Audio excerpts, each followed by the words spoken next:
여러분들이 갖고 계시고 제가 지금 들고 있는 이 두꺼운 책이 성경입니다. 여러분들 이 성경을 이렇게 두꺼운 책을 대할 때 어떤 감정이 느껴지시나요?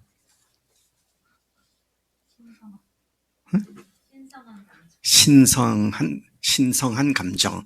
예. 아주 적극적이고 긍정적인 대답을 잘해 주셨습니다. 또 하나님의 사랑. 네. 또 무거운 책. 제가 들고 오기도 좀 무거워요. 잘 모를 것 같은 책. 그런 생각도 많이 있을 겁니다. 성경을 하나님께서 우리에게 주신 것은 다른 종교들처럼 경전으로 주신 것이 아닙니다. 성경과 타 종교가 갖고 있는 성경과 경전은 여러 가지 면에서 다릅니다. 경전은 그 종교가 믿고 있는 진리를 알 듯 모를 듯 아주 심오한 차원에서 말을 했기 때문에 읽어도 무슨 말인지 몰라요. 불경에서 천수경, 법화경, 금강경 많이 있잖아요. 예를 들면 바라제 그러면서 나오는 것이 있죠. 색증, 시공, 곡즉, 시색 이러면서 얘기하는데 이게 무슨 말인지를 모르겠어요. 그것도 산스크리트어에서부터 중국어로 바꾸고 그걸 다시 우리말로 바꾼 것인데도 무슨 말인지 모르겠어요. 근데 제 주변에 많은 사람들이 그걸 암송하는 사람도 있더라고요. 불교 열심히 있는 사람들이 법화경 무슨 경 다 외운다고. 그래서 그게 보니까 진짜 외더라고요. 그래서 꼭 물어봅니다. 그게 무슨 뜻이에요? 모른대요. 그 왜 외웁니까? 주문으로 외는 거라고. 그러다 보면 뭔가 깨달아질 것 같아서. 성경은 그렇게 주신 것이 아닙니다. 여러분, 우리가 성경을 읽을 때요, 이 말 뜻을 몰라. 그것이 영적인 의미나 이런 걸 그만두고, 그 문장, 그 말, 그거 너무 어려워서 사자성어로 막 돼 있고 막 그래가지고, 그냥 한문식으로 돼 있고 그래가지고 못 알아듣는 얘기는 사실 아무것도 없습니다. 다 읽으면 무슨 소리인지 알아듣습니다. 근데 그것이 이제 의미 같은 것이 더 이제 밝게 드러나야 되겠지만, 특히 사복음서나 우리가 신약 성경에 예수님이 직접 하신 일부 하신 말씀 기록했잖아요. 근데 거기에서 예수님께서 인간의 도리는 이렇고 저런 거다 그렇게 말씀하신 거 없어요. 그냥 고작 말씀하셨다면은 아마 마태복음 5장부터 7장까지 있는 산상수훈 정도를 말씀하셨을 거예요. 심령이 가난한 자는 복이 있나니 저희가 하나님을 볼 것이요. 근데 그것도요, 말 뜻은 알아요. 무슨 뜻인지. 근데 그 경지가 어떤지를 몰라가지고 그렇지. 심령이 가난하고 겸손하면 하나님을 보게 될 거다. 못 알아듣는 사람 아무도 없잖아요. 그것처럼 성경, 구약도 그렇고 신약도 그렇고 역사 속에 발생한 여러 가지 일들을 하나님께서 하나님의 사람들을 통해서 설명해 주고 해석해 준 것이 구약의 역사서, 선지서, 시편 이런 것들이죠. 마찬가지로 신약 성경도 예수님 오셔서 하신 일과 하신 말씀 기록해 두고 그리고 죽으시고 부활하신 사건으로부터 그분이 누구신지를 알아본 제자들이 목숨 걸고 땅끝까지 이르러서 순교를 당하면서도 복음을 전한 이야기가 성경 이야기다. 자, 이렇게 성경을 얘기하면 불과 5분이면 그 내용을 기본적으로는 우리가 이해를 하게 되죠. 제가 불경을 좀 이렇게 알아보려고 연구를 했더니 당초에 무슨 소리인지 모르겠더라고요. 자, 하나님께서는 이 성경을 우리에게 하나님께서 가지신 계획과 뜻을, 목적을 알려주시기 위해서 이 성경을 우리에게 주신 것입니다. 이 성경에서 말씀하는 가장 핵심적인 얘기가 뭐냐. 신약을 조금 제쳐놓고요. 구약의 경우를 들어봅시다. 구약에서 말씀하시는 가장 핵심적인 얘기가 뭡니까? 신약을 가지고 구약을 해석하지 말고요. 그냥 구약만 놓고 유대인들이 그랬잖아요. 구약만 놓고 열심히 믿었잖아요. 근데 구약에서 말하는 핵심적인 하나님의 뜻, 목적이 뭡니까?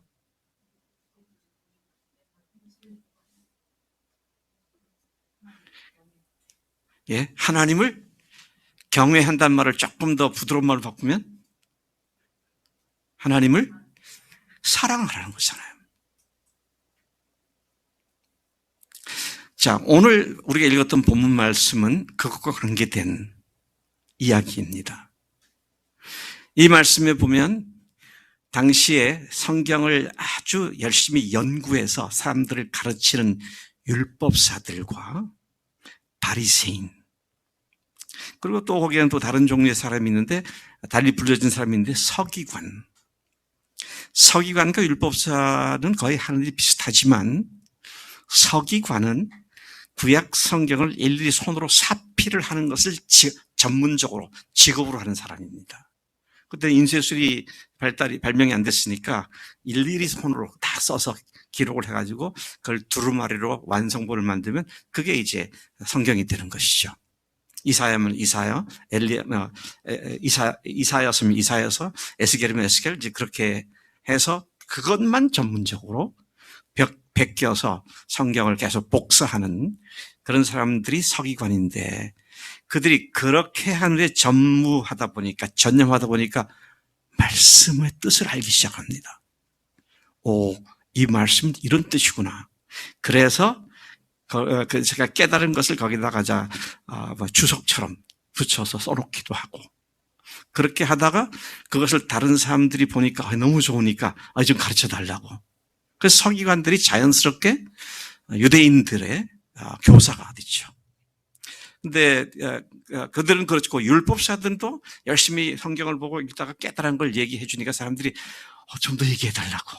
그래서 서기관들은 글로 남겨서 가르쳤고 율법사들은 글을 쓰지 않고 말로 가르쳤던 그런 사람들입니다. 자, 이 사람들이 왜 이렇게 율법에 열심을 냈느냐? 역사적인 배경이 있습니다. 이스라엘이 하나님께로부터 징벌을 받고 주전 586년 바벨론에서 완전히 멸망을 당했습니다. 그리고 자기들이 하나님이 거하시는 장소로 믿었던 예루살렘 성전이 완전히 파괴가 되었고 짐승들의 똥 오줌밭이 되고 말았습니다. 그런가 하면 많은 유대인들이 그 팔레스타인 지역에서 뽑혀서 바벨론으로 1, 2, 3차에 걸쳐서 포로로 잡혀갔습니다. 포로로 잡혀간 그들이 우리가 왜 이렇게 됐는가? 이방인들에게 잡혀온 하나님의 백성이 이 꼴이 뭐냐? 그리고 그거 갖고 울면서 한탄하고 하다가 하나님께서 그들에게 부흥을 주셨어요. 그 부흥이 뭐냐면, 우리가 이 모양 이 꼴이 된 것이 하나님의 말씀을 순종하지 않았기 때문이다. 그래서 하나님의 말씀을 순종하자는 대대적인 부흥운동이 일어났습니다. 그래서 이 바벨론 시대에 유대인 회당 제도가 생긴 거예요. 회당은 유대인 10가정이 있는 곳마다 작은 건물을 짓고 거기에서 모여서 하나님께 예배하고 말씀을 가르치고 자녀들을 말씀으로 양육하는 그런 교육기관이면서 예배기관이었습니다. 오늘도 전 세계에 유대인들이 10명 있는 이상 사는 곳에서는 이 회당을 짓고 그렇게 삽니다. 근데 그게 바벨론 포로 시대 때 우리가 하나님 말씀을 순종하지 않았기 때문에 그렇다.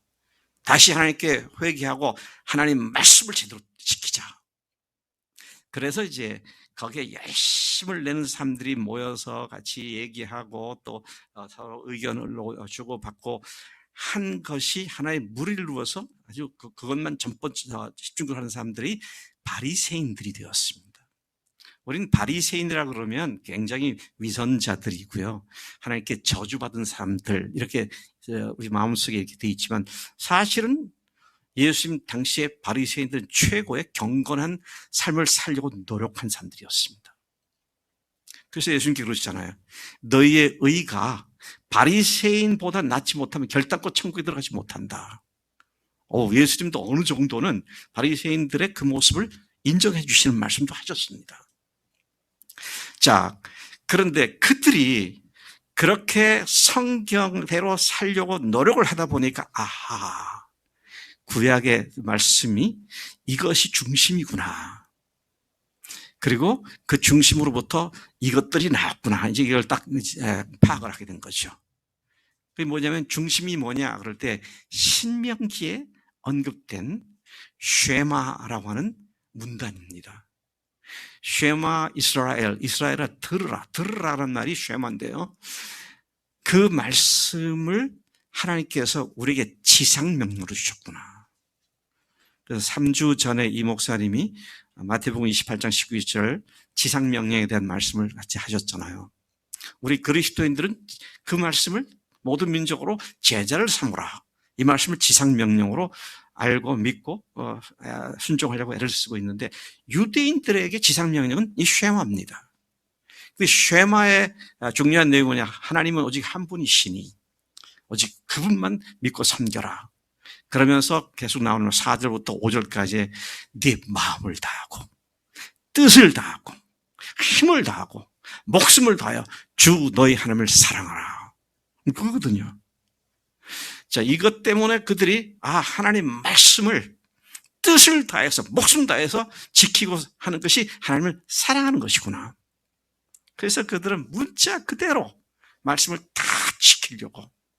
그래서 그 말씀에 이마에 붙이라 그러니까 그들이 테플린이라고 하는 나무 상자에다가 하나님 말씀 써갖고 붙이고, 그 다음에 손목에다가 매고, 문설주 기둥에다가, 대문 기둥에다가 그 매주자라고 하는 말씀을 쓴 통을 갖다 붙이고, 이제 그러면서 오늘날도 말씀에 금한 음식은 먹지 않고, 그래서 먹지 않는 음식과 먹는 음식을 구분해서 코셔라고 하는 것만 먹죠. 또 이슬람이 할렐 음식 있잖아요. 그것처럼 하나님께서 금한 것은 먹지 않고 또 하나님께서 정하신 그 명절들 이런 걸 지키고. 여러분 우리가 주일날 보통 대부분의 퍼센테이지에 해당하는 사람들이 주일날 오전 11시에서 12시 반 예배드리고 그리고 일주일을 그냥 또 마음대로 삽니다. 근데 유대인들은 안식일 그렇게 지키지 않아요. 그들은 하루 종일 회당에 가서 같이 예배하고 오전엔 그렇게 하고 오후엔 집에서 가정별로 또 성경 말씀을 같이 읽고 말씀을 또 나누고 그리고 해가 지게 되면 1시간 동안 안식일이 지나간 것을 슬퍼하면서 기도하는 시간을 갖고 그리고 일몰 1시간 후에야 다시 이제 움직이기 시작하는 그런 열심을 갖고 있거든요. 자, 이걸 다시 더 좁혀서 들어갑니다. 이 신명기라고 하는 말은 그 문자 자체가 신명이란 말은 명령, 하나님의 계명을 거듭거듭 말하다. 되풀이해서 일러주다. 그런 말입니다. 자, 모세가 이스라엘 백성을 애굽에서부터 출애굽해서 40년 광야를 지난 뒤에 요단강을 건너가기 직전에 이스라엘 백성을 다 모아놓고 어떻게 하나님께서 애굽으로부터 우리를 부르셔서 오늘 여기까지 오게 하셨는지를 쭉 회상하면서 그 기간 동안에 주님께서 우리에게 주신 말씀이 이거다. 그러니까 말씀 이거다라고 말을 할 때 핵심이 뭐냐? 그게 쉐마입니다. 목숨 다하여 하나님을 사랑하라는 거죠. 그들은 이 문제에 있어서는 이론의 여지가 없었습니다. 물론 이들은 구약의 말씀을 예수님에 대한 예언의 말씀으로 볼 수 있는 눈이 없었기 때문에 그분이 오셨어도 그분을 알아보지 못했고 오히려 그분을 십자가에 못 박아 죽이는 이런 불경스러운 일을 저지른 것을 우리가 잘 압니다. 자, 하나님께서 우리에게 성경 전체를 통해서 주시는 나무로 말하면 기둥 같은 이 줄기, 스템이라고 하죠. 이 줄기 같은 것이 바로 이 가장 위대한 계명, 계명으로 알려져 있는 마태복음 22장 34절 이하 40절까지 말씀인데, 그 예수님께서 하신 말씀이 바로 쉐마로부터 인용되어 오신 말씀이다. 예수님도 역시 유대인들이 하나님의 핵심적인 말씀으로 이해하고 있는 그것을 그대로 인정하셨고 그렇게 말씀하신 거다. 그죠?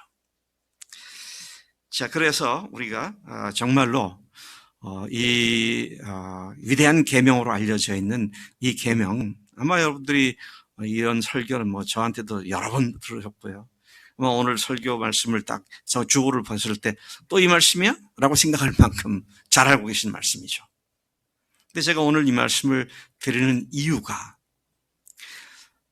지난 여름 이후 3주 동안 사랑에 대한 말씀을 우리에게 주셨고요. 근데 그 사랑의 말씀이 결국은 하나님 사랑하고 이웃을 사랑하는 것이죠.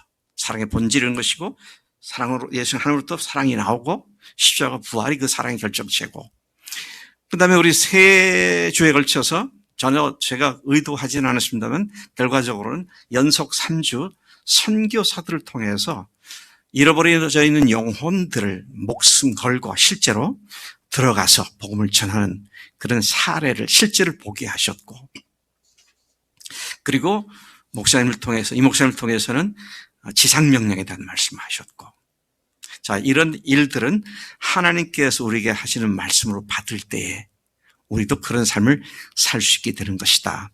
대충 지난 한 2개월 이상의 설교의 줄거리를 얘기하자면 이제 그런 얘기가 됩니다.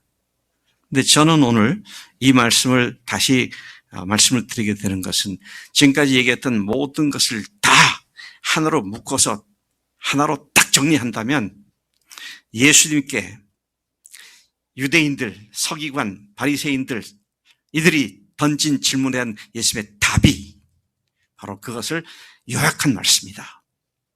이것을 다시 한번 초점을 맞추기 위해서 이 말씀을 하게 된 것입니다. 바리새인들, 서기관, 사두개인들, 당시의 종교 지도자들에게 그들이 믿고 확신한 하나님을 잘 믿는 방법은 성경 말씀대로 사는 것이었습니다. 그러니 잘 보세요. 10계명이 있죠? 10계명의 1계명부터 4계명까지는 하나님을 섬기라는 계명이잖아요. 5계명부터 6계명까지는 사람들을 사랑하는, 사람들 관계에서 사랑의 관계를 갖고 살라는 말씀이죠. 자, 그것을 신명기에서는 하나님을 목숨 걸고 사랑하라고 표현했고, 이 사실을 이 예수라는 자가 똑바로 아나 모르나, 성경이라도 제대로 아는 자가 이런 소리를 하나, 이제 그렇게 시험을 한 게 된 것이죠. 그들의 입장에서 보면은요, 자기들이 백성들을 가르쳤고 사람들에게 율법을 지켜야 한다고 말씀했고 그랬는데, 예수님께서 오셔가지고 율법을 역행하는 것 같은 행동도 하시고 가르침도 주시니까 그때 다 사람들이 뭐야, 이 친구가 누구야? 이 예수라는 정치가 뭐야? 도대체 뭔 거야? 이제 이런 의문을 갖게 되잖아요. 그런데 별로 기분 좋지 않게 수많은 사람들이 구름대처럼 그 예수를 쫓아다니고 있고, 그때 종종 얘기하는 거 보면 대놓고 자기들을 욕한단 말이에요. 이 화 있을 진저 이 거짓 위선자들아, 그렇게 욕을 하기도 하고, 뭐라고요? 마귀시키더라, 그러기도 하고. 기분이 안 좋죠. 그리고 자기들이 가르쳤던 거하고 좀 초점이 다르게 얘기를 하고. 자, 그래서 이 자가 도대체 누구지? 하나님의 말씀을 제대로 알기나 하나? 그리고 자기들이 알고 있는 성경의 핵심이라고 하는 것을 기준으로 삼아가지고 그런 대답을 제대로 하나 안 하나 어디 두고 보자. 그래서 말이 잘못 나오면 그냥 탁 걸어가지고 바로 그냥 이단을 정죄하고 죽이려고 덤벼드는 그런 의도가, 숨겨진 의도가 있는 상황이죠.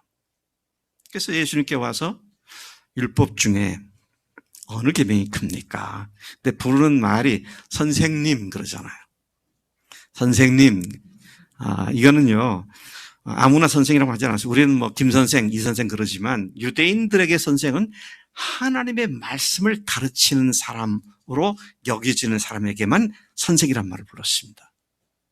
그러니까 예수님께 상당히 예의를 갖추어서 당신이 말씀을 가르치는 선생이라고 하는데 한번 율법 중에 어느 계명이 큰지 좀 말해 보세요. 이제 그런 얘기죠.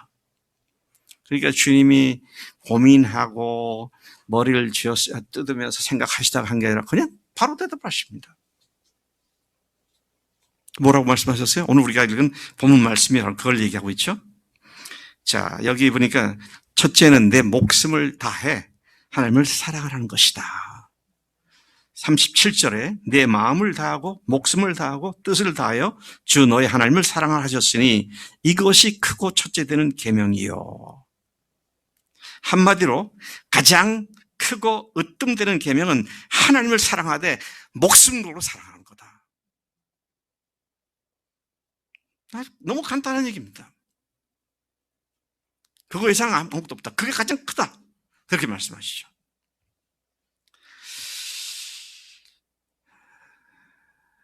그래서 많은 사람들이요, 신학자들이, 성경학자들이 아까 제가 신명기에 대한 설명을 드렸습니다만 이 신명기를 일컬어서 뭐라 말하면 구약 성경 중에 성경의 중심서라고 하거나 또는 핵심 중에 핵심이라고 신명기를 말하고 있습니다.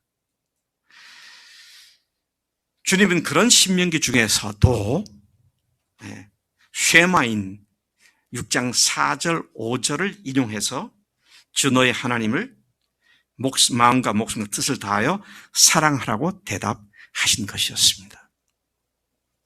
한번 물어보십시다. 여러분, 우리가 하나님을 사랑하되 우리가 할 수 있는 것만큼 하면 되겠습니까? 적당히 하면 되지 않을까요? 그게 우리가 하고 싶은 거예요.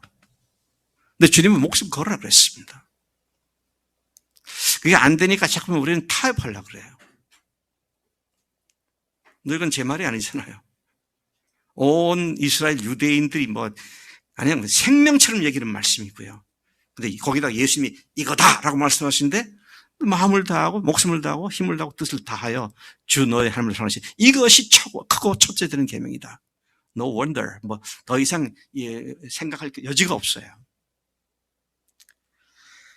자, 그렇게 대답을 하셨는데요.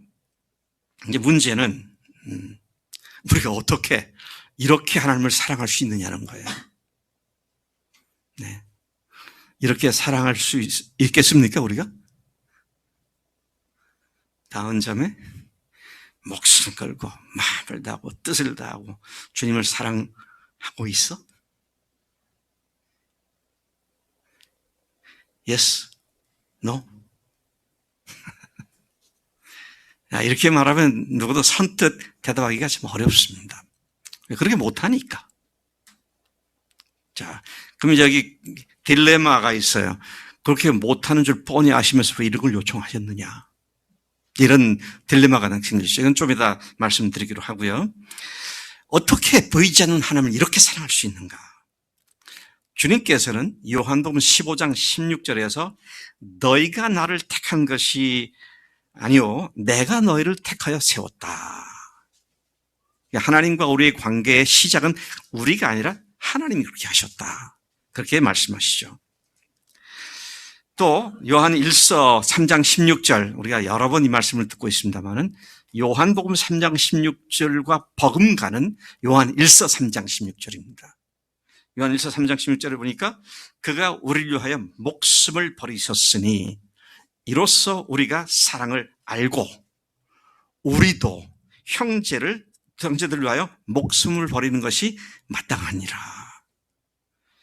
먼저 하나님께서 우리 예수님께서 우리를 위하여 목숨을 버리셨기 때문에 사랑이 이런 거구나. 그렇게 우리가 사랑을 알게 됐다. 그런 사랑을 안 우리가 또한 다른 사람을 위해서 그렇게 사랑하는 것이 마땅한 바다. 그렇게 말씀을 하고 있는 것이죠. 또 요한 1서 지금 3장을 얘기했는데 4장 10절을 가서 보면 사랑은 여기 있으니 우리가 하나님을 사랑한 것이 아니요 하나님이 우리를 사랑하사 우리 죄를 속하기 위하여 화목제물로 그 아들을 보내셨습니다. 하나님께서 우리를 사랑하셨기 때문에 하나님께서도 목숨 값을 지불하시고 우리를 사랑하셨다. 우리가 그런 하나님의 사랑을 받은 자이기 때문에 바로 사랑이 여기 있는 것이고 이로써 우리가 사랑을 알게 된 것이다. 그렇게 말을 하고 있는 것이죠.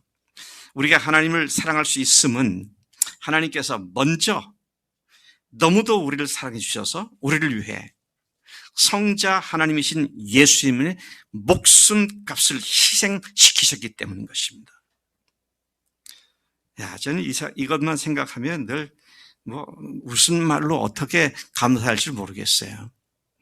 우리가 예를 들어서 저희 집에 요즘 보니까 소나무도 그렇고 감나무도 너무 커가지고 지나가는 전기줄을 막 이렇게 치받고 있어서, 근데 제가 하려니까 영 다리가 후들겨서 못하겠어요. 사다리로 올라가도 겁이 나고. 근데 그 얘기를 듣고는 예를 들어서 정택 형제가 목사님 그래요? 제가 도와드릴게요. 그러고 나서는 토요일 오후나 주일 오후나 한 반나절 한 4시간 5시간 와서 잘라줬다. 해결이 됐다. 그러면 제가 고맙겠어요? 안 고맙겠어요? 너무 고맙죠. 안 해도 돼, 괜찮아. 내가 큰 숙제로 알고 있는데 잘 감당을 안 되니까 와가지고 해주니까 너무 고맙잖아요. 내가 지금 무슨 얘기를 하고 있는 겁니까?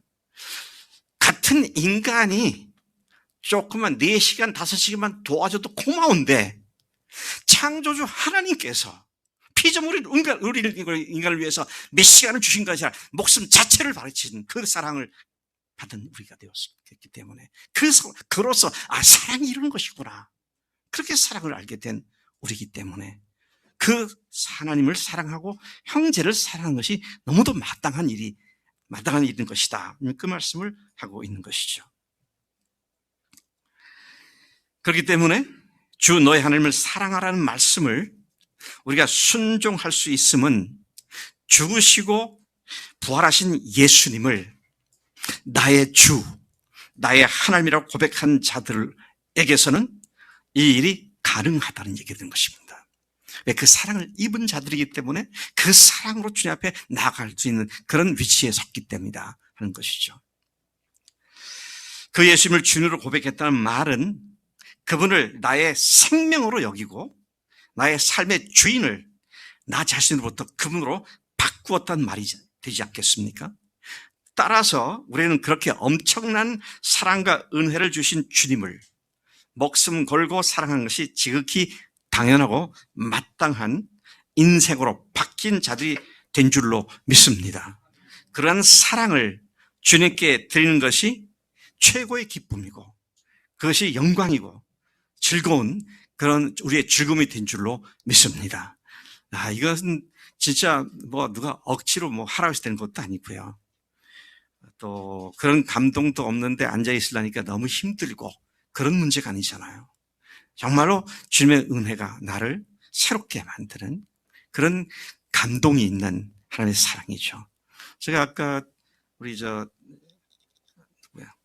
성일 형제 간증을 듣고 아주 심플하면서 담백하다 그렇게 표현을 했는데요. 근데 그 이유를 제가 알아요. 저 형제가 예수님의 죽으심과 부활이 뭔지를 알게 되니까, 그리고 부활한 주님과 매일 동행하니까 그런 이야기가 길지 않지만 아주 산뜻하게 그런 간증이 나올 수 있게 된 걸 보죠. 그래서 여러분, 우리가 주님을 사랑하거나 이웃을 사랑하는 것의 출발점은 주님의 사랑 때문이지 억지로 이 계율과 율법으로 알고 억지로 노력해서 하는 것이 아니다라는 것이죠. 자, 주님께서는 하나님을 목숨 걸고 사랑하는 것이 첫 번째 계명이고, 그 다음에 둘째는 내 이웃을 목숨 걸고 사랑하는 것이다. 그렇게 말씀하셨습니다. 39절에 둘째도 그와 같으니 내 이웃을 내 자신같이 사랑하라 하셨다. 그리고 말씀을 하셨는데, 내 이웃을 내 자신같이 사랑하라는 말씀은 레위기 18장 19절에서 직접 인용한 말씀입니다. 원수를 갚지 말며 동포를 원망하지 말며 내 이웃 사랑하기를 내 자신과 같이 사랑하라. 나는 여호와이니라. 그 말씀을 인용하셨어요. 이건 신명기에 나오는 말씀이 아닌데 왜 그럼 여기다 갖다 집어넣느냐? 잘 생각해 보세요. 아까 이미 말씀드렸지만 10계명의 1계명부터 4계명까지는 하나님을 목숨 걸고 사랑하는 거잖아요. 그리고 5계명부터 10계명까지는 사람들을 사랑하는 것입니다. 근데 그것을 레위기 말씀을 인용해서 주님께서 이 말씀을 통해서 이웃을 네 몸같이 내 자신처럼 사랑하라. 그렇게 말씀을 하셨습니다. 자, 그러면 내 이웃이 누구냐 하는 것이에요. 내 이웃이 누구냐. 우리가 사랑해야 할 대상자를 알아야 뭐 제대로 할 수 있는 거 아니겠어요? 하나님이 아닌 내 이웃이 누구냐라고 할 때요. 크게 두 부류로 나눠질 수가 있습니다. 첫 번째 부류는 불신자들입니다. 그들이 주님의 복음을 알지 못하기 때문에 그들이 죄 가운데 죽어가고 있는 심각한 상황을 우리가 알기 때문에 그들에게 시간을 내주고 만나주고 그리고 그들에게 복음을 전해주고 하는 이 일이 불신자 이웃을 사랑하는 구체적인 일이 되는 것이죠. 제가 여러 차례 그런 말씀드렸습니다만은 우리가 오늘 목숨 걸고 사랑한다는 말이 지금 당장 목숨 걸 일이 없는데 그럼 우리를 어떻게 하라는 얘기냐? 어떻게 하는 것이 목숨 거는 것이라고 했습니까? 사랑해야 할 사람에게 시간을 내주는 거라고 했잖아요. 만나주고 시간을 내주고 그랬을 때 같이 교제하면서 말씀을 권고할 때 그 사람이 살아나기 시작하잖아요. 생명을 얻게 되고요. 자, 그래서 첫 번째 불신자들에 대한 시간 지불 뭐 여러 가지 돈도 쓸 때도 있고 대가를 동반한 사랑을 말하고 둘째 부류가 누구냐? 누가 이웃이냐? 그럴 때 예수님의 십자가 사랑을 부활로 확증받은 나의 같은 믿음의 형제 자매들, 신앙 공동체 속에 있는 믿음의 형제 자매들. 자, 이들을 목숨 걸고 사랑하라고 말씀하는 것이죠. 주님은 불신자들을 사랑과 관계에 대해서는 지상명령으로 알려져 있는 마태복음 28장 19, 20절에 모든 민족으로 제자를 삼으라는 말씀으로 또 다시 새롭게 해주셨습니다. 믿는 자들이라는 사랑은 요한복음 13장 34절 35절에서 새 계명이라는 타이틀을 붙여서 다시 말씀해 주셨습니다. 자, 그러면 다시 돌아가 보겠습니다. 두 계명이 가장 크다 그랬습니다. 첫째는 하나님 사랑하고 또 이웃 사랑하는 거다. 그런데 하나님을 목숨으로 사랑하고 이웃을 사랑하는데 이웃을 사랑하는 것은 지상명령으로 주신 말씀이 있고 형제를 사랑하는 것은 새 계명으로 주신 말씀이죠. 그래서 신약, 구약 전체를 통해서 하나님께서 우리에게 주신 가장 큰 명령, 우리 이 목사님께서 전에 그런 표현을 쓰는 것, 가장 위대한 명령. 그러면 위대한 계명. 그러면 하나님 사랑하고 이웃을 사랑하는 겁니다. 그다음에 또 많은 사람들이 아주 중요하게 여기는 지상명령. 그러면 세상에 나가서 복음을 전하고 그들을 제자 삼으라는 거잖아요. 그리고 또 주님께서 굳이 새 계명이라는 타이틀을 붙여서 주신 말씀, 내가 너희를 사랑한 것이 너희도 서로 사랑하라. 이 계명이잖아요. 가장 위대한 계명, 지상명령, 새 계명. 이것은 어느 여타 다른 성경 구절을 대조시켜 봐도 다른 것들이 여기에 비교될 수 없을 만큼 아주 뚜렷한 주님께서 우리 주신 그야말로 건물로 말하면 기둥 같은, 나무로 말하면 큰 나무의 둥치 같은, 여기서부터 사실 다른 모든 것들이 파생되어 여러 가지 교훈들이 나온다는 사실을 성경이 말씀해 주고 있는 것입니다.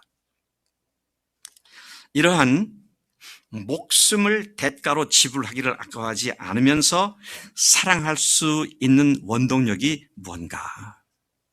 이 원동력이 없으면 이게 안 되죠. 원동력이 있어야 그런 사랑을 할 수 있잖아요. 그럼 그런 원동력이 뭐냐라고 할 때 그 원동력이 아까 읽었던 요한일서 3장 16절 말씀, 그가 우리를 위하여 목숨을 버리셨으니, 우리가 이로써 사랑을 알고 우리도 형제들을 위하여 목숨을 버린 것이 마땅하니라. 십자가와 부활로 나타난 하나님의 사랑을 알고, 그 사랑 때문에 주님을 사랑하고, 그 사랑 때문에 형제를 사랑하는. 그러니까 주님과의 사랑에 문제가 생기면 그 뒤에 건 아무것도 안 됩니다. 모양은 할 수 있어요. 흉내는 낼 수 있는데, 그런데 영적인 생명력이 전해지는 일은 별로 일어나지 않더라는 것이죠. 그래서 정말로 주님의 사랑을 우리가 제대로 알고, 이미 믿고 예수님을 주님으로 모셨지만 또 사랑이 식어질 수 있잖아요. 제가 제 아내하고 48년을 살았어요. 예? 48년 살았어요. 와, 2년 후면 금강혼, 골든 애니버서리, 그렇게 되겠죠. 그때 제가 교회에서 결혼식을 다시 한번 할까 지금 생각하고 있어요. 예. 예. 25년 실버 애니버서리, 은혼식이잖아요. 그 다음에 50주년이면 골든 애니버서리, 예. 금강혼이고요. 아니, 금강혼이 아니라 뭐예요? 금혼식이고. 그 다음에 이제 다이아몬드가 75년입니다. 제가 아직도 75년 제가 본 일이 적이 없어요. 이렇게 오래 살았더라고요. 그동안 싸웠을까, 안 싸웠을까요? 뭐 그런 일이 부지기수로 있어 왔죠. 근데 또 화해하고, 또 화해하고. 그래서 지금까지 잘 살고 있어요. 근데 그 화해를 할 때 중요한 요소가 뭐냐니까 사랑이 확인되어지니까 풀어지더라고요. 네, 사랑이 확인되니까. 참, 내가 이 사람에 대해 사랑을 제대로 못했구나. 그래서 사랑을 다시 고백하고 또 사랑을 표현하고 이제 그렇게 했는데, 뭐 지나간 얘기로 한 6년 전쯤인가 아주 제가 치명적인 실수를 했습니다. 그때 하여튼 무슨 일로 말미암아 화가 굉장히 났어요. 그래서 제가 한마디, 그만두자고. 헤어지자고. 와. 너무 화가 나고 입에서 그런 방정 맞은 말이 쑥 나오더라고요. 그래가지고 제가 얼마나 고통을 당했는지 몰라요.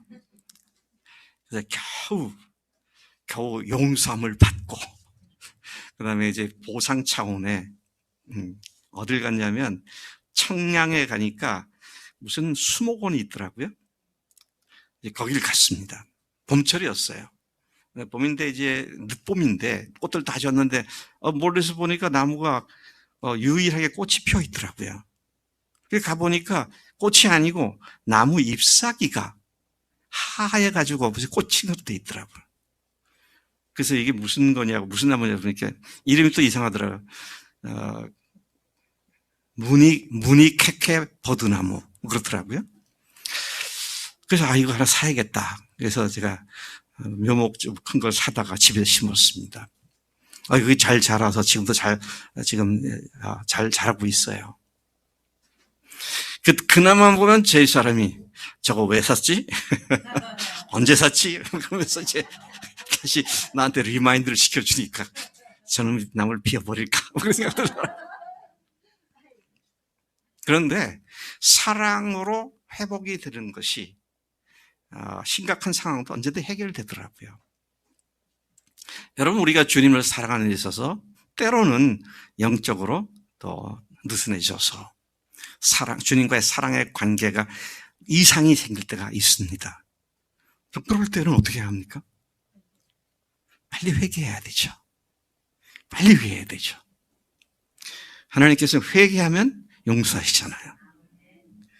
지난주 다니엘서에 느부갓네살 왕이 하나님께 교만을 떨다가 왕궁 옥상인데 그건 공중정원 불가사의 중에 하나인 공중정원에서 다 끊어서 내가 이런 궁전을 만들고 이 나라를 내가 평정시켰구나 그랬다가 왕위에서 쫓겨나서 7년을 소처럼 들나귀처럼 그 풀을 뜯어 먹으면서 완전히 그냥 밤에 내린 이슬에 범벅 젖어서 7년을 그렇게 살더라고요. 근데 그랬는데요. 그럼 끝장났잖아요. 제국의 왕이 왕위에서 떨어져 나가가지고 다른 사람이 왕권을 쥐고 자기는 그렇게 됐으면 이제 끝난 거 아닙니까? 근데 7년이 지난 어느 날, 그 다음에 말씀이 참 재밌어요. 하늘을 우러러볼 때, 내게 총명이 다시 돌아왔다. 나에게 다시 명예와 권세와 나라를 회복시켜 주셨다. 여러분, 7년이면 끝장난 인생인데요. 그런데 하늘을 우러보면서 하나님께 겸손하게 회개하고 돌아설 때 하나님께서 7년 전에 끝장난 나라 다시 회복시키시더라고요. 다시 한번 질문드립니다. 하나님께서 가장 약한 부분이 뭐예요? 회개에 대해서는 약하세요. 진정으로 회개하고 돌이키면 하나님께서 언제든지 우리를 다시 받으시고 그런 안전한 방법까지 다 제시해 주셨잖아요.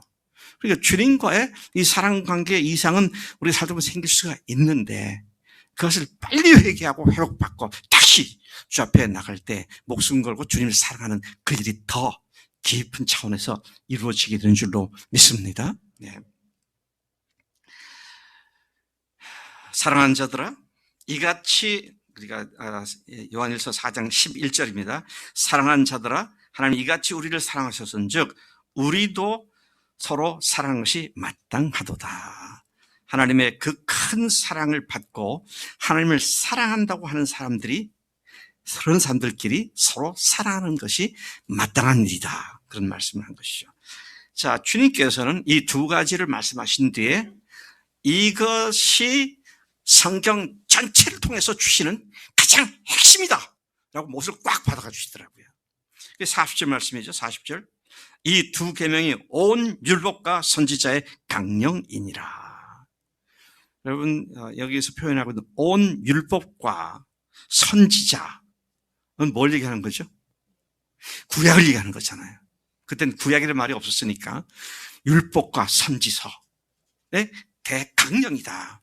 자, 이걸 제가 조금 산뜻하게 들어오질 않아서 하여튼 이것은 가장 핵심적인 거다 그런 의미겠지만 조금 더 핵심적으로 산뜻하게 알기 위해서 다른 번역을 대조시켜 보니까 현대인을 위한 성경에서는 이렇게 번역되어 있습니다. 모든 율법과 예언자들의 가르침은 이 두 계명에서 나온 것이다.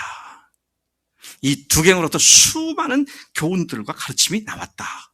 이렇게 말씀하고 있는 것을 보게 되는 것입니다. 하나님을 목숨 걸고 사랑하고 형제를, 이웃을 목숨 걸고 사랑하는 이를 중심으로 모든 하나님의 말씀들이 우리에게 제시되어 있다는 말씀인 것이죠.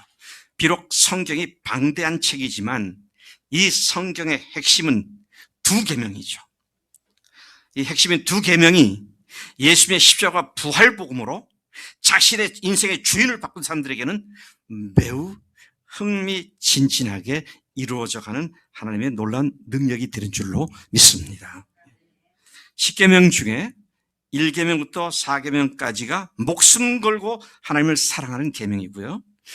5계명부터 10계명까지는 이웃을 목숨 걸고 사랑하는 말씀이며 모세 오경에 나온 613개의 율법 조항들도 바로 이 두 계명들을 지키기 위한 구체적인 시행령들인 것을 보게 되는 것입니다. 그런데요, 이거 우리 잘 못 지켜요. 못 지키기 때문에 하나님 앞에 순종하지 못한 죄인들이었습니다. 그런데 이게 얼마나 놀라운 일인지 몰라요. 로마서 10장 4절을 보니까 이렇게 말씀하시죠. 그리스도는 모든 믿는 자들에게 의를 이루기 위하여 율법의 마침이 되시니라. 율법의 마침이 되었다는 말을 무슨 말인지 이해는 되지만 조금 더 다른 그 성경 번역을 보니까 율법의 완성이 되시니라. 마침이 되셨다, 완성이 되셨다, 종지부를 찍어주셨다, 그런 말이잖아요. 로마서 13장 9절부터 10절까지 보면은 간음하지 말라, 살인하지 말라, 도둑질하지 말라, 탐내지 말라. 이거 5계명부터 10계명까지 얘기를 지금 하고 있는데요. 한 것과 그 외에 다른 계명이 있을지라도 내 이웃을 내 자신과 같이 사랑하신 그 말씀 가운데 다 들었느니라. 이게 스템, 줄기라는 얘기입니다. 나무의 근본 둥치라는 얘기예요. 한번 물어보겠습니다. 여러분, 우리가 이 말씀대로 목숨 걸고 하나님을 사랑하고 목숨 걸고 이웃을 사랑해야 합니까? 아니면 이건 율법이니까 안 해도 괜찮습니까? 어떻습니까? 이렇게 해야 돼요? 안 해도 돼요? 해야 되잖아요. 이건 구약부터 신약까지 이게 핵심이라고 그랬는데 이 핵심을 빼뜨리고 다른 거 뭐 한다면 말이 안 되는 거죠. 그런데 아까 내가 딜레마 얘기를 했습니다만 그렇게 할 수 있습니까? 오덕지자매 그렇게 할 수 있어요? 못하잖아요. 그래서 못하기 때문에 누가 오셨어요? 그분이 오셔서 우리가 못한 그 모든 것들을 다 당신이 다 짊어지시고 죽으시고 부활하셔서 우리로 하여금 그 못한 것들을 용서하신 뒤에는 이제는 그분의 사랑으로 성령을 보내주셔서 우리로 하여금 그분의 역사하신 능력을 따라서 할 수 있도록 우리 속에서 역사하신 줄로 믿습니다. 그리스도인의 삶은 스스로의 노력으로 사는 게 아니에요. 결국은 주님의 능력을 따라서 성령의 능력을 따라서 사는 것이지 우리들의 머리와 지혜와 능력을 해가지고 하는 게 아니라고 해요. 사람들이 이 부분에 있어서 아멘이라고 하면서도 실제로 매 삶에 자꾸만 자기들의 생각이나 노력을 갖고 하려고 하는데 그렇게 해보세요. 되는가? 안 되죠. 안 되잖아요. 그러니 나는 예수님과 함께 죽은 자구나. 네, 그런 거예요. 내가 그리스도와 함께 십자가에 못 박힌 자구나. 이제는 내가 더 이상 내가 사는 것이 아니라 내 안에 그리스도께서 사신 그런 존재가 되었구나. 그러니 이제 내가 육체 가운데 사는 것은 나를 사랑하셔서 자기 몸을 버리신 하나님의 아들을 믿는 믿음 안에서 그분에게 전폭적으로 의지하고 사는 삶이구나. 이게 갈라디아 2장 20절 말씀 아닙니까? 이제 그분께서 우리에게 성령님을 보내주시고 그분의 능력으로 우리가 승리하게 삶을 보장해 주신 줄로 믿습니다. 자, 다시 정리해서 말씀드려요. 신구약 전체를 통해서 주님께서 천명해 주신 가장 크고 위대한 계명은 뭐라고요? 하나님을 목숨 걸고 사랑하시고 두 번째는 이웃을 목숨 걸고 사랑한다 그랬습니다. 그런데 이웃이 두 종류로 분류가 있는데 첫 번째는 불신자들이죠. 그래서 불신자들을 향한 사랑하라는 명령으로 지상명을 주셨죠. 두 번째는 뭡니까? 같은 믿음의 형제들이죠. 이 형제들을 향한 하나님의 명령은 무슨 계명? 새 계명으로 내가 너희를 사랑한 것 같이 너희도 서로 사랑하라 그렇게 말씀하셨죠. 이제 우리가 생각할 때는 도저히 나는 이렇게 못 살겠어 이렇게는 못해 라고 말할 수밖에 없습니다. 그런데 주님께서 오셔서 그 연약함과 지금까지 그렇게 살지 못했던 거 십자가에서 완전히 다 끝내주시고 그러고는 부활하셔서 이제는 우리가 새로운 하나님의 자녀로서 성령의 능력으로 사는 자로 바뀌었음을 부활로 선포해 주실 줄로 믿습니다. 그러니까 우리가 정말로 이제 제가 얘기를 좀 마쳐야겠는데요. 정말로 십자가에서 중단하면 안 됩니다. 십자가에서 내가 죽었는데 죽었으면 그 다음에는 아무것도 없어요. 뭐 할 수 있는 게 아무것도 없어요. 근데 부활로 주님과 함께 다시 살아나서 하나님의 능력으로 하나님의 자녀가 되었기 때문에 이제는 그 성령님을 의지하고 사는 이것을 믿을진데 우리가 믿음으로 아멘 성령님 함께 하신 그렇게 할 줄로 믿습니다. 그리고 성경의 내용을 그대로 적용시켜서 믿음에 적용시켜서 주 앞에 나갈 때 주님께서 그렇게 해 주실 줄로 믿습니다. 우리 교회는 여러분들이 주보에도 늘 기록되어 있죠. 주보에 보시면 일면에 주님의 기쁜 교회는 예수님의 주재권에 복종하고 모든 교인이 사역하며 영적 가족 공동체로서의 교회 본질을 실현하여 주님의 기쁨이 되는 교회가 되기를 목표로 하는 주님의 유기적인 몸입니다. 세 가지 소명을 여기다가 그렇게 기록을 해두었습니다. 맨 처음에는 뭐예요? 그리스도의 주재권에 복종한다. 목숨 걸고 주님의 말씀대로 순종한다는 겁니다. 그게 첫 번째 계명이잖아요. 또 두 번째는 모든 교인이 영적 가족 공동체로서의 교회 본질을 실현하며 가족 공동체로서 목숨 걸고 서로 사랑하는 걸 얘기하는 거잖아요.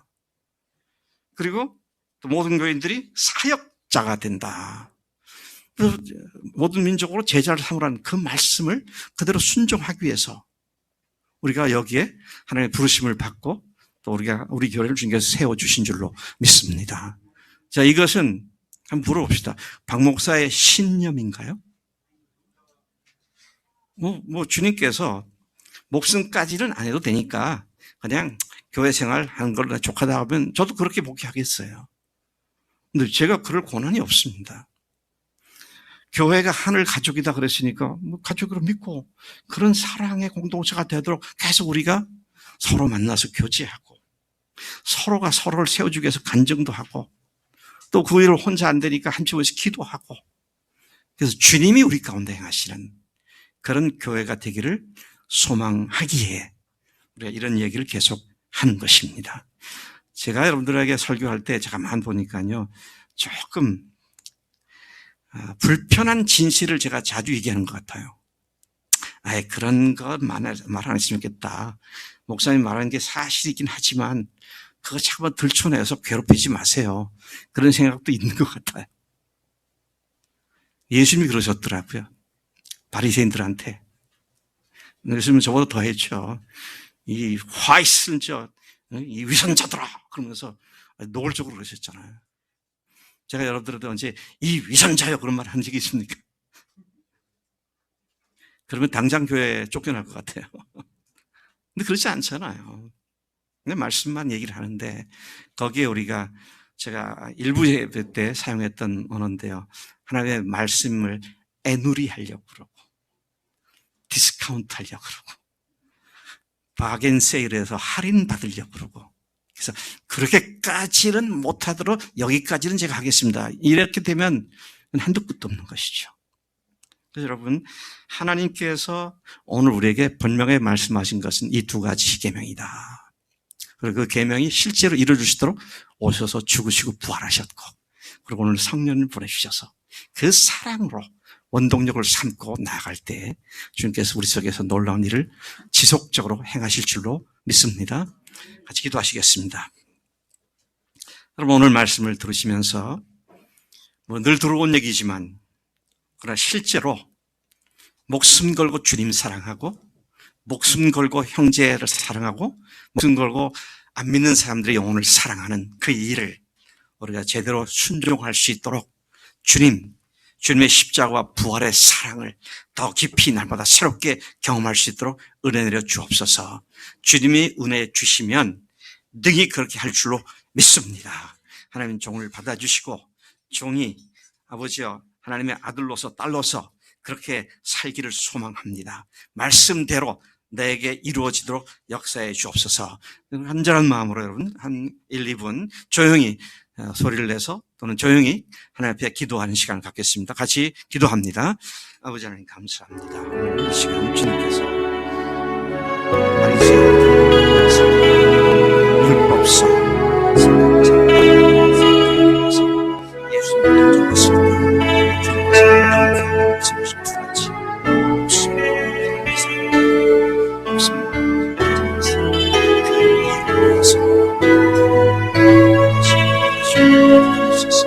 하나님 그 어떤 주님께서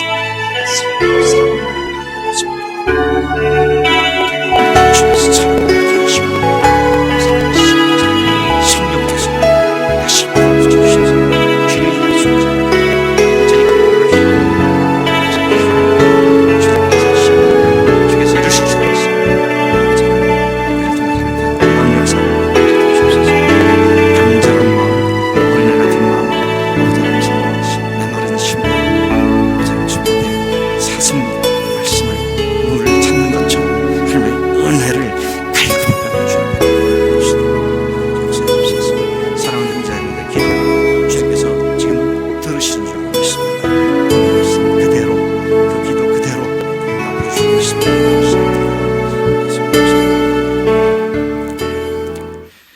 감사하신 아버지 하나님, 오늘 저희들에게 성경의 가장 뚜렷한 핵심들은 두 기둥이 되는, 두 줄기가 되는 말씀을 다시 말씀해 주신 것 감사합니다. 그러나 그것이 결국은 하나님을 사랑하는 것부터 두 번째 것도 되는 줄을 믿사오니, 하나님 사랑하는 우리 믿음의 식구들이 주님의 우리를 향하여 목숨을 버리신 그 사랑과 부활로 하나님으로서 그렇게 하신 사실을 날마다 새롭게 감사하게 하시고, 그 주님께 대한 사랑의 감격으로 형제 자매들과 불신자들의 영혼들을 사랑하는 사람들이 되도록 역사해 주실 줄로 믿습니다.